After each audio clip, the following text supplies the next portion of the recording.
Hello everyone, welcome back to Cardo Gaming. Today we will be continuing our current marathon that is the Ratchet and Clank series. If you haven't seen our last upload before this one, it was covering the first Ratchet and Clank game, and that game was so much fun to revisit. If you haven't seen the video, it'll be linked in the description. But today, we're going to be having a look at Ratchet and Clank Locked and Loaded, or just Ratchet and Clank 2, whatever you want to call it. Now as we always do, let's briefly talk about the story. It takes place not too long after the ending of Ratchet and Clank 1, with the two telling us what they've been up to in between the games. Ratchet's voice has changed, and you know what? Even though I like it, I still don't think there was anything wrong with the voice actor from the first game. They both sound fine and play the role great. So it's a change, but it's not a bad one. Back to the story. Before Ratchet and Clank know it, they are warped up to a ship and told by Mr. Fizzwidget that they have to hunt down an escaped Club Penguin Puffle. It sounds like a terrible story, but like the first game, there's plenty of twists that I won't get too deep into. Even though I'm saying that, and there is a really big one on the screen right now. Let's talk about that one really quickly. I love how fast the tone changes. You're going after someone who appears to be a villain.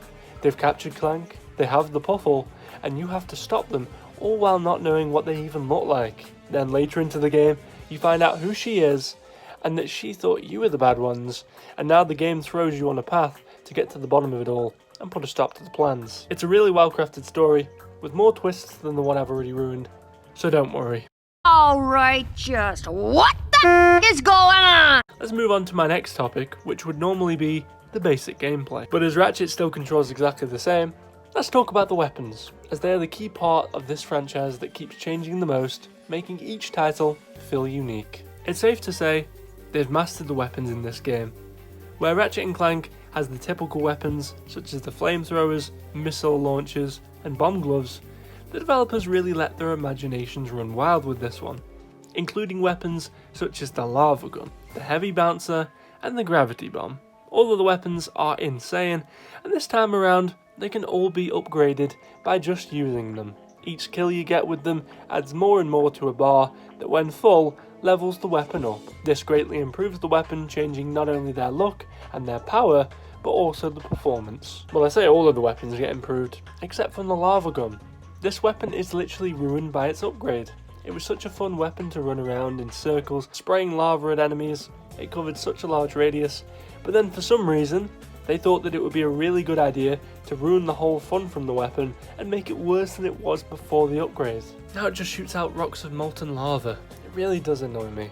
However, the weapons aren't just finished there. When you beat the game and replay it, you're able to purchase ultra versions of the weapons that make them even stronger. And if you keep using those weapons, they then level up to a final upgrade, being the Omega version, which is even better than before. I can't even think of words to describe just how great these weapons are, but it's just amazing to think of how much detail they put into each weapon, not only making them, but then upgrading them as much as they do. It's brilliant. And it also adds so much replayability factor to not only unlock the weapons' ultra versions, but to then level them all up to the max. Let's talk about something else that's cool. All of the weapons from the first game were run by Gadgetron, and in this one, they're all under Megacorp. But along the start of the game, you run into a lady who's selling off Megatron weapons. Excuse me. I think I just blew another vacuum tube. Should I have a look? My word! You young people are so fresh these days.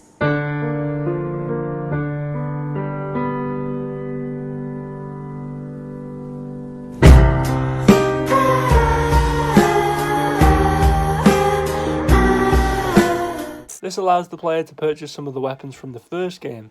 Now they're not all in it, just the most popular ones. The nice addition is as well, if you've played the first game and you have purchased them in that one, then they're free in this one. It's a really nice addition, let alone just including the weapons, but to give them free if you've already previously owned them is a generous touch. And when playing the game again in hero mode, these weapons are also given an ultra upgrade that can be purchased.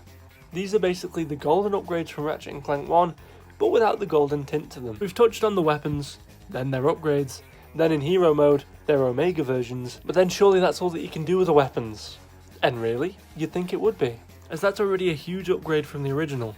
But no, there's also weapon mods that can be purchased using titanium bolts found around the worlds. These mods can consist of lock-on mods, acid mods, and various other ones that add an extra kick and damage to each weapon making them feel even better than they did before. They're very useful and effective in many ways. Now, something that was really annoying in the first Ratchet and Clank game was when changing weapons, you'd still be able to get hit. Oftentimes, the easiest way to change would be to pause the game entirely, go into the weapons, and select it like that. But in this game, it actually freezes the background while it allows you to choose your weapons. A much needed fix for the great weapons cycle. Now, while touching on something that annoyed me from the first game, I have to also comment on the health, because that was pitiful in the original. You had like, 4 or 5 hits and then you were dead. The checkpoints barely existed, and the only way to get more health was to drink from a nanotech vending machine. And that costed an arm and a leg after the first one.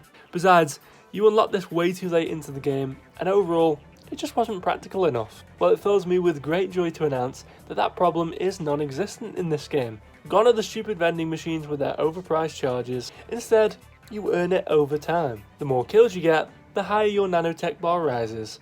And once it's reached the top, you'll blast out an energy wave that kills all enemies around you.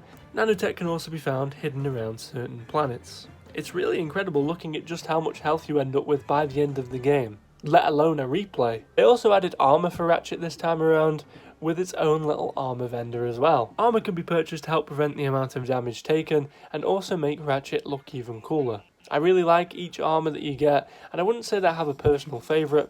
They all look really nice, even the final one, which is an insane upgrade for Ratchet. The difficulty in this game is toned down more than the first one, but it's not drastic enough to feel as though it's a cakewalk. It's more fair knowing when to push the player, but not too much to the point where it pains them, and the checkpoints actually exist in this one. Including the ones I've already spoken about, there's also loads more new additions. There's actually that many, I'm sure I'll probably forget a load of them, and I'll try my best to cover all of the ones that I can remember, starting with the improved ship combat. Now making it fully fledged sets of missions with extra side ones for bolts, the ship can be customised to not only upgrade its weapons, but also style it out to look exceptional. Of course, Ratchet's given new gadgets this time around, and thank God they provide better puzzles than the last game did. They can be frustrating, but aren't all puzzles.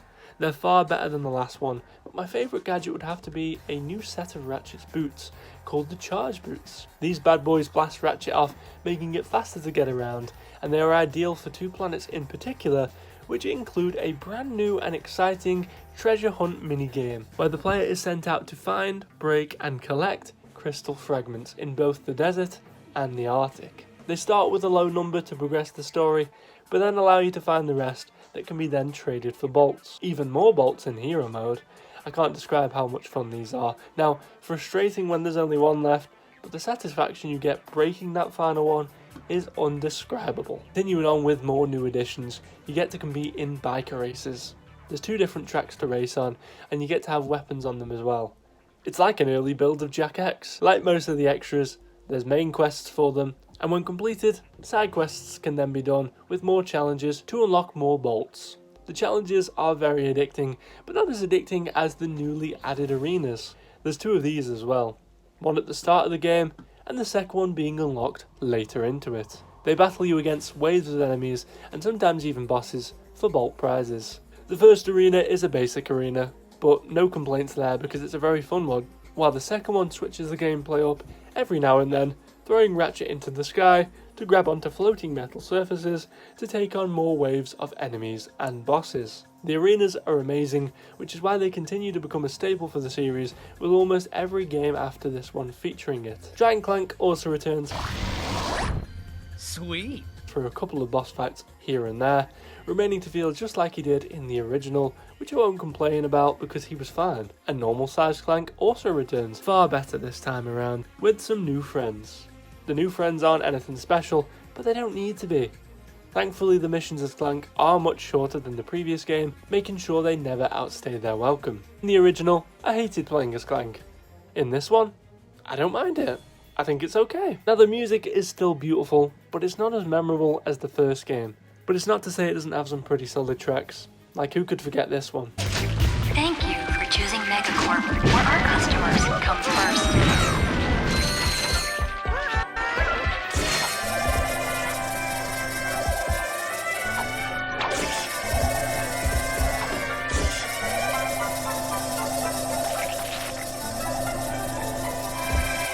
It's a pure classic. Just like the humour, it was in the first Ratchet and Clank game, but this time around they've upped the dial, making it even more funny than the last. As a child, it was laughable, and as an adult, it's even better, as you understand all of the adult innuendos that they've added. And that's the beauty of the Ratchet and Clank series. There's so many jokes that you didn't get as a child that you'll now understand as an adult during a replay. Now I couldn't just end this review without mentioning my boys. The absolute icons, Jak and Daxter, get multiple Easter eggs in this game. They did get one that I forgot to mention in the first game, which was the power cells that powered the energy doors. I meant to mention it, but I completely forgot. Well, in this one, they've upped themselves, including the actual power cell dance from Jak 1.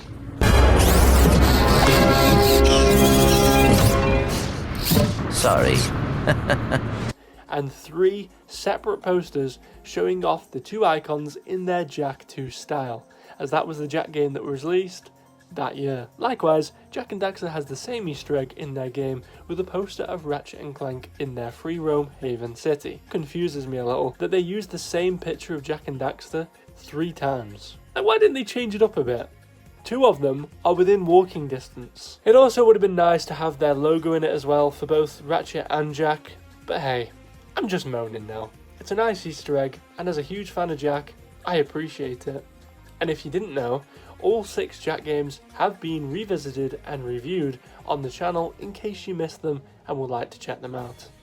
So what more can be said? To summarise, Ratchet and Clank 2 is Ratchet and Clank 1 with 10 times more life improvements and 10 times more content to experience. Ratchet and Clank 2 is truly the perfect sequel. It's unbelievable to think how fast the game came out after the original, given that it included so much.